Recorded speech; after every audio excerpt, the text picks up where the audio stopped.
Kita jawab pertanyaan. Seringkali teman yang berbeda agama mengucapkan selamat ketika Idul Fitri. Bagaimana sikap kita untuk membalas hal seperti ini agar tidak dicap sebagai kelompok yang sempit dan fanatik buta? Sampaikan ke dia, brother, kau saudaraku satu bangsa dan setanah air. Aku tidak bisa mengucapkan selamat Natal karena bagi kami Nabi Isa itu bukan Tuhan, dia adalah Nabi utusan Allah. Dan bagi kami dia tidak lahir tanggal 25 Desember. Kuharap kau tidak tersinggung dengan ini. Kalaupun kau tersinggung, ya nggak apa-apa. Saya punya sahabat tidak Islam, tapi saya sampai hari ini masih teman baik. Dan dia tidak tersinggung karena dia tahu keyakinan saya. Itulah makna persahabatan. Persahabatan itu seperti kepompong, berawal dari ulat menjadi kupu-kupu. Persahabatan itu kan saling memahami, saling mengerti. Bukan kita mengorbankan akidah kita. Bukan berarti dia ucapkan Idul Fitri 1 Syawal, mohon maaf zahir dan batin, lalu kita balas dengan ucapan yang sama.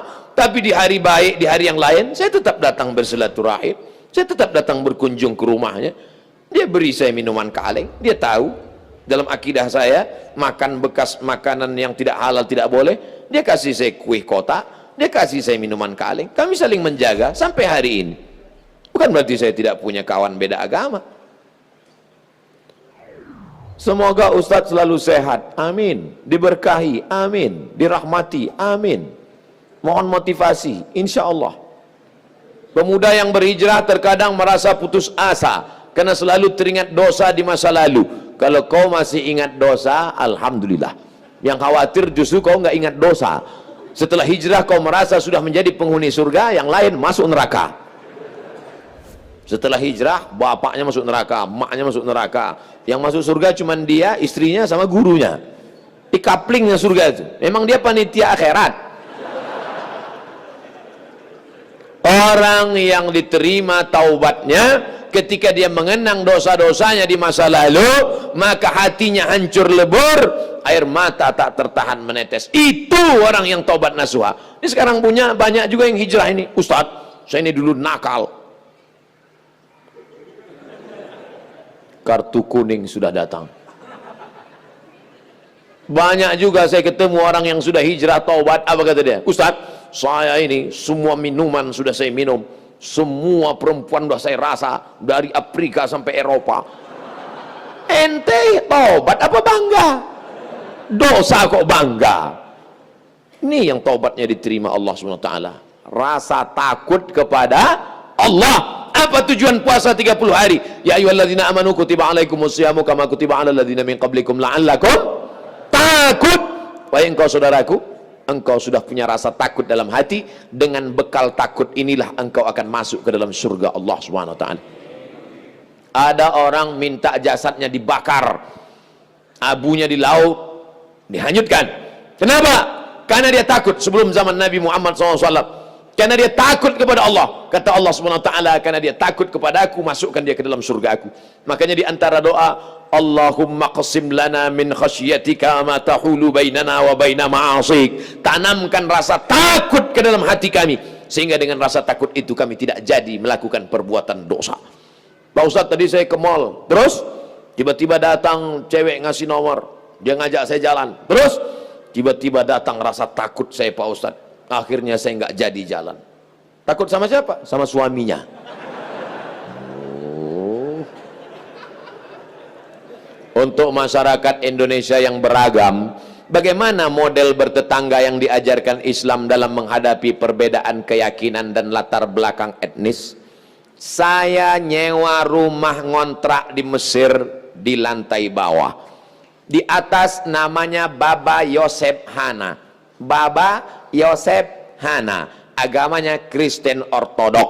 Saya bertetangga 2 tahun, dari tahun 2000 sampai 2002. 2002 bulan November pulang. Suatu ketika kami datang mengadu ke Baba Yosef. Baba Yosef, kami tidak sanggup lagi bayar uang sewa rumah. Karena Baba Yosef mengatakan sewa rumah mesti saya naikkan. Karena saya kena kanker. Saratan bahasa Arabnya, saya kena kanker nak. Maka sewa rumah mau kami naikkan. Kalau Baba Yosef menaikkan sewa rumah, apa boleh buat? Kami pindah dari rumah ini, Baba Yosef. Kenapa? Karena kami juga lebih dahsyat kanker kantong kering. Tahun 98, 99, 2000 krisis moneter. Apa kata Bapak Yosef? Kalian jangan pindah, tetaplah di rumah ini. Setiap acara Pak Dubes datang, Bapak Yosef kami undang makan bersama, dan dia juga tetap baik dengan kami.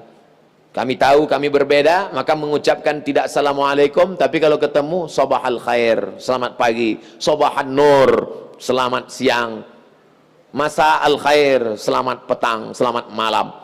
Kami saling menjaga. Apakah karena berbeda lalu kemudian kami berkumpul bersama? Ini tuan rumah beda agama, mari kita siapkan pisau dapur, kita bunuh dia malam-malam. Wala ana abidum ma'abattum wala antum abiduna ma'abud lakum dinukum waliyadin. Kami tetap bisa bekerja sama. Di Indonesia, tetangga dekat rumah saya non muslim, kami bertetangga, tidak pernah konflik sampai hari ini. Mereka saya khawatir yang ribut-ribut di internet ini yang nggak bertetangga malah ribut. Manusia gagal paham. Kalau ada orang gagal paham, kita kasih paham, insya Allah dia paham. Yang jadi masalah ini, ada orang-orang yang cari makannya dari gagal paham. Kalau nggak gagal paham, nggak makan. Bahaya ini manusia. Mesti dibina. Kalau tidak bisa dibina, dibinasakan. Ustadz, ibu saya meninggal seminggu yang lalu. Ibu saya meninggal hari Jumat ini 11 Rajab setahun yang lalu. Sampai hari ini belum hilang sakitnya. Apalagi kalau seminggu yang lalu. Saya mohon doanya agar ibu saya ditempatkan di tempat terbaik di sisi Allah. Nanti di akhir majelis, bukan hanya ibu engkau saudaraku, ibu kita semua. Dulu, makin berjalan hari itu makin lama dia makin berkurang. Di antara yang menenangkan hati ini adalah banyak-banyak berkirim doa. Habis setiap solat, Allahumma firlaha warhamha wa'afiha wa'afu anha. Kalau kau sanggup baca sekhatam Quran, bacakan sekhatam. Tak sanggup sekhatam, baca Yasin. Tak sanggup Yasin, baca Fatihah. Fatihah tak juga sanggup, parah kali. Habis itu pula kalau kau ada duit gaji sedekah, belikan beras 10 kilo, sarden, ikan, kumpul, masukkan ke kresek, serahkan ke anak yatim. Sebutkan, ni anak yatim tolong doakan almarhumah ibu saya. Di mana dulu tempat dia sholat, kau buka sajadah sholat kau di situ, menenangkan hati. Wasta'inu bis sabri wassalah. Mintalah tolong kepada Allah dengan sabar dan sholat. Saya tahu, man lam yadhuq lam ya'rif man lam yadhuq. Orang yang tak meninggal ibunya tak dapat dia merasakan bagaimana sakitnya kehilangan. Oleh sebab itu maka yang masih ada ibunya pulang dari sini, kau belikan makanan kesukaannya, datang ke rumahnya, cium tangannya, suapkan makanan, peluk dia, cium keningnya, senangkan hatinya. Hanya itu yang dapat membuat kau bahagia. Kalau kau ingin rezekimu seperti rezeki raja-raja, perlakukan ayah ibumu seperti raja. Insya Allah semua kesulitan hidupmu akan diberikan Allah kelapangan, insya Allah. Amin ya rabbal alamin. Sebelumnya mohon maaf Ustadz, pertanyaan ini keluar dari materi hari ini. Belakangan ini saya lihat banyak perkumpulan orang-orang atau komunitas mengaku Islam modern atau Islam yang bersatu dengan budaya. Bagaimana cara kita memandangnya agar kita tidak disebut musyrik dan diterima di kalangan masyarakat sebagai pecinta budaya daerah? Ini pertanyaannya umum. Kalau mau nanya ke saya masalah hukum fikih, sebutkan secara spesifik satu contoh kasus.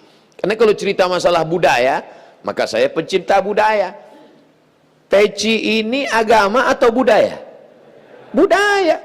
Mana ada hadis Nabi, sahabat, tabi'in, Imam Syafi'i pakai peci? Ini budaya. Saya pakai budaya ini sekarang. Maka kemana-mana saya mau menunjukkan budaya. Ketika di Maroko pun waktu sidang S3 saya pakai ini. Saya mau menunjukkan saya orang Indonesia. Saya pakai batik. Batik itu budaya? Budaya. Apakah salah saya pakai peci dan batik? Tidak. Ada juga orang mengatakan jangan pakai batik gambar burung, nggak boleh dibawa sholat. Kenapa? Karena dalam burung itu ada tai. Gimana ceritanya? Saya yang bodoh apa dia yang pintar? Selama budaya itu tidak mengandung unsur kemusyrikan, merusak akidah, maka ada syarat dan ketentuan berlaku. Wala ana abidum ma'abattum wala antum abiduna ma'abud lakum dinukum waliyadin. Karpet ini agama atau budaya?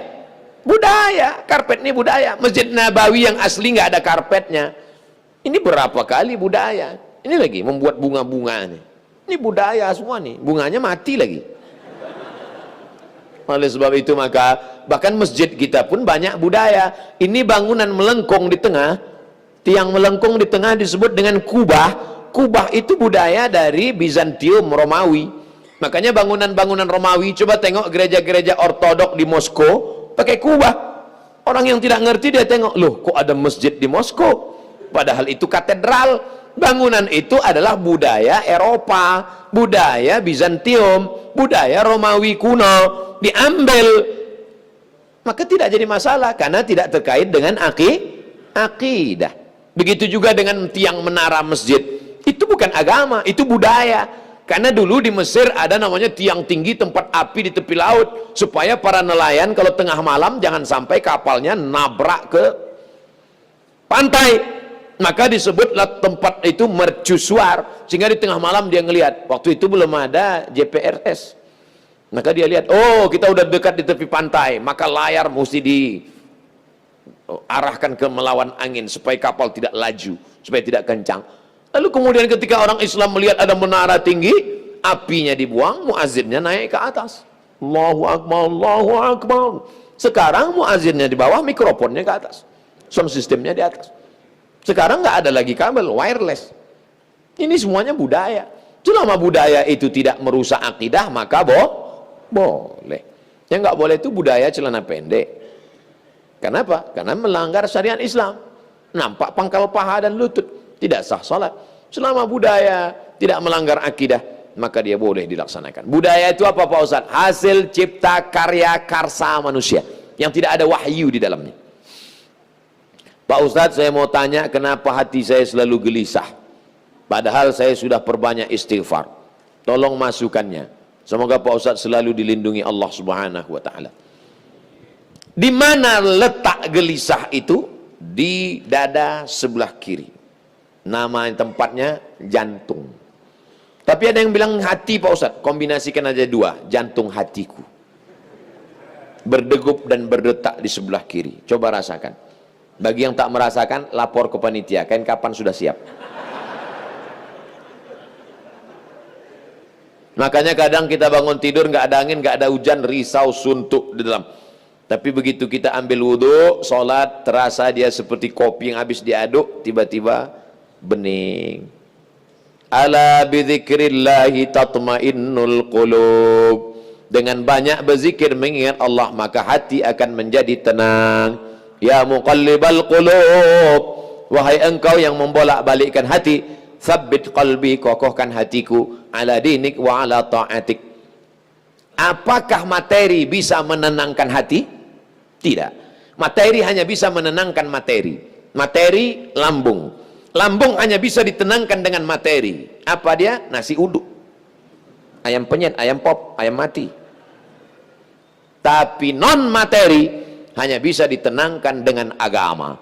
Makanya orang-orang ateis yang tidak beragama, hidupnya sempit. Kata Allah, ka'annama yas'adu fis sama, seperti terbang. Kita kalau naik pesawat, terbang, take off, itu dada terasa sempit. Begitulah orang yang tidak berserah diri kepada Allah, sempit. Akhirnya mereka mencari ketenangan kemana? Sabu-sabu, pil anjing gila, sakau, penjara, kalau ketangkap BNN, mati. Angka bunuh diri terbesar di dunia bukan di Republik Indonesia, bukan di Asia, tapi justru di Eropa dan Amerika, karena mereka meninggalkan agama. Stres, depresi, mobil mewah tapi nggak bisa tidur malam, jam 2 malam stres, depresi. Makan obat tidur, tidur, bangun tidur, stres lagi, bangun tidur, tidur, mati. Sementara kita tenang. Begitu datang ke masjid, duduk, ngelihat muka ustadz, tertidur. Panitia penutup bangun. Fabi ayyi ala'i rabbikuma tukadziban. Nikmat tidur apalagi yang kau dustakan? Orang barat setengah mati makan pil tidur supaya bisa tidur. Nama penyakitnya insomnia. Orang kita baru ngelihat. Berikut ini mari kita dengarkan tausiah. Demikianlah tausiah ini saya sampaikan. Kurang apa lagi? Maka kalau ada teman di sebelah tidur, biarkan. Dia sedang mensyukuri nikmat Allah Subhanahu wa taala. Jadi Pak Ustadz jawabannya, perbanyak zikir. Siapa yang bersolawat 1 kali 1 hari 1000 kali, maka sebelum mati dia melihat tempatnya dalam surga. Siapa yang meriwayatkan itu? Ditulis oleh Syekh Ali Jum'ah, Mufti Mesir. Diriwayatkannya dari beberapa riwayat kitab-kitab sahih. Jadi kau beberapa kali istighfarnya, coba amalkan ini. 1 kali 1000 kali, 1 hari 1000 kali. Beli tasbih yang ujungnya ada 10, 100 kali putar. Allahumma sholli ala sayyidina Muhammad wa ala ali Muhammad. Allahumma sholli ala sayyidina Muhammad. Kadang-kadang belum sampai 200 kau udah tertidur. Bangun lagi, sambung lagi. Allahumma sholli ala sayyidina. Malu bawa tasbih, pakai tasbih digital yang pencet itu. Allahumma sholli ala sayyidina Muhammad. Allahumma sholli ala sayyidina. Tapi pelan-pelan. Kadang ada yang pakai tasbih itu. Macam makan bakwan kepanasan. Bagaimana hukumnya mengambil uang suami tanpa persetujuan suami untuk ditabungkan demi kepentingan rumah tangga? Ini namanya gerakan ibu-ibu kreatif. Ketika Nabi Muhammad SAW sedang duduk di atas bukit Sofa pada tahun 8 Hijrah, rekonsiliasi kota Makkah, Nabi pulang ke kota Makkah. Maka ketika Nabi sedang duduk, datang seorang perempuan. Nama perempuan itu Hindun. Dia tutup wajahnya karena dia malu kepada Nabi. Hindunlah dulu yang mengunyah jantung Hamzah karena dendam kesuma. Lalu Hindun berkata, suamiku inna Aba Sufyan rajulun syahih. Wahai Rasulullah, suamiku itu Abu Sufyan orangnya pelit, medit, kedekut, bakhil. Apa lagi? Bapak ibu hafal seterusnya. Apa kata Nabi SAW? Ambillah uang dia selama untuk mencukupi kebutuhan engkau dan anak-anakmu. Ini kabar gembira bagi ibu-ibu sekalian. Tapi ingat, mencukupi. Nah, standar di Bandung saya tidak tahu berapa keperluan, karena beda harga makanan di Bandung dengan di Riau. Kalau di Bandung ini standarnya 3 juta, tiba-tiba si bapak cuma ngasih 1 juta, ibu boleh ambil 2 juta lagi. Sambutan yang luar biasa. Mana dalilnya? Itu ayat bapak bapak baca waktu akad. Wa ashiruhunna bil ma'ruf. Pergaulilah mereka dengan ma'ruf. Ma'ruf diambil dari kata urf.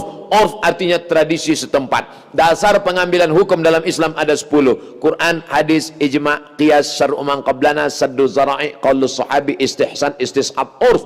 Urf artinya standar umum di kota Bandung berapa. Kalau umumnya di Bandung ini 5 juta, ternyata selama ini dia kasih 2, berarti ibu bisa ambil 3 menurut standar dan ketentuan berlaku. Tapi lebih dari ini tanggung dosanya, saya nggak ikut-ikutan. Saya nggak mau nanti terhalang masuk surga gara-gara ini. Abdul Somad masuk Jannatul Firdaus.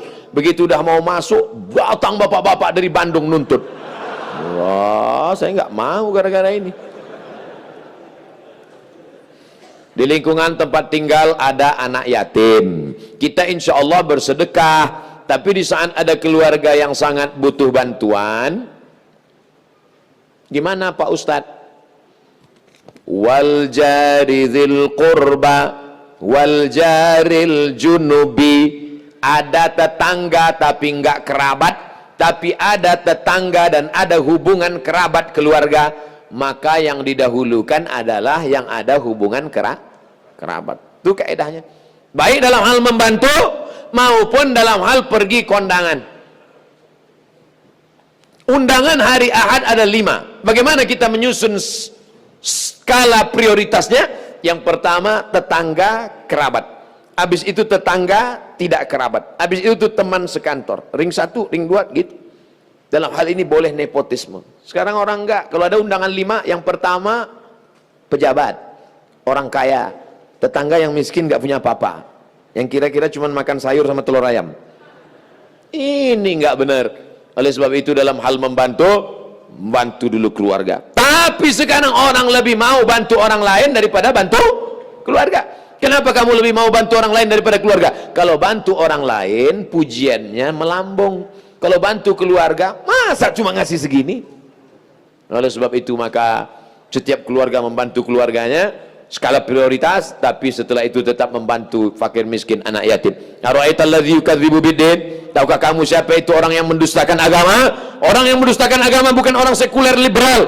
Orang mendustakan agama adalah fadzalikal ladzi yad'ul yatim, menyia-nyiakan anak yatim, wala yahuddu ala ta'amil miskin, membiarkan fakir miskin. Wa fawailul lil musallin, lalai dalam salat. Alladzina hum an salatihim sahun alladzina hum yuraun, riya. Wa yamna'unal ma'un, melarang orang berbuat baik, tolong menolong. 5 ini mudah-mudahan kita tidak termasuk dalam pendusta agama. Ustadz, tolong doakan muslim saudara kita di India. Itulah senjata kita terakhir. Kalau ada lembaga-lembaga yang terpercaya memberikan dana, maka kirimkan dana untuk membantu rumah mereka yang yang terbakar, saudara mereka yang terkapar, rumah mereka yang hancur, sumur bor, sekolah anak-anak pengungsi. Dulu Suriah, Palestina, Bosnia Herzegovina, Uighur, Rohingya. Coba perhatikan. Palestina, Bosnia Herzegovina dibantai oleh Slobodan Milosevic, Ali Izzet Begovic, ambis presidennya. Matang Uighur, datang Rohingya, sekarang India. Walaupun berbeda-beda tempat, tapi substansi maknanya sama. Mengapa mereka disiksa? Pertama, karena mereka lahir dalam keadaan la ilaha illallah Muhammadur Rasulullah. Yang kedua, karena mereka minoritas. Gimana-mana kalau kita minoritas, habis kita dibantai. Tapi kalau kita mayoritas, maka kita selalu menjaga kedamaian, keselamatan. Karena kita adalah agama Islam. Islam berasal dari kata salam. Salam artinya damai.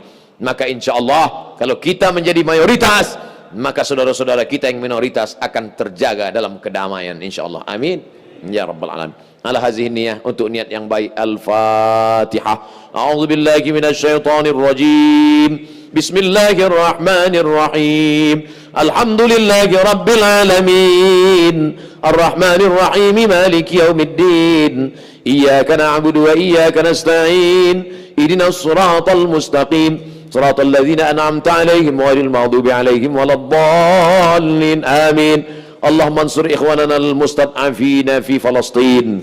Tolong saudara kami sedang teraniaya di Palestina, di Rohingya, di Uighur, yang terakhir di India. Ya Allah, qawi imanahum, kuatkan iman mereka. Sahih ajsadahum, sehatkan badan mereka.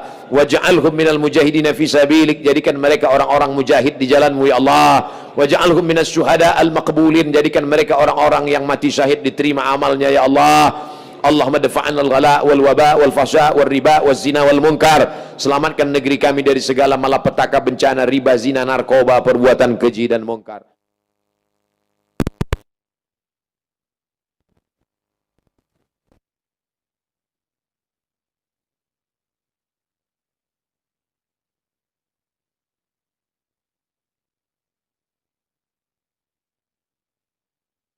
Majlis ini pulang dalam keadaan diampunkan silap salah dosanya.